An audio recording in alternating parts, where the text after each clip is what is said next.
evidenti d-devozzjoni minn dawk kollha li daħlu fil-Knisja ta' Ġiesu fil-Belt Valletta matul il-ġurnata tas-Sibt biex jaraw il-proċess ta' restawr li wasal fih il-kurċifiss mirakulus. Għal dan lan saret tieqal tal-apposta biex wieħed mhux biss jara l-proċess iżda jaraw wkoll ir-restawraturi jaħdmu fuqu sakemm finalment jitlesta fil-ġimgħat li ġejjin. Net News kellem ma' persuna li kien hemm dejn il-kurċifiss fejn qalilna xi jfisser għalih.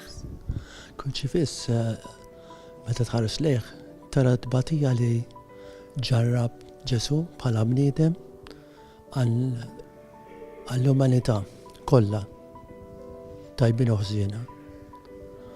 Dik waħda mill-ars fid-dinja tal-lum ma jkollokx xi ħadd li jgħidlek emmen fija għax kieku il-dinja ilha l-spiċċat bis-saħħa tal-Alla u li hu jiftħilna għajnejna biex narfu t-tajb u l-ħażin. Kunu nistgħu ngħixu ħajja aħjar.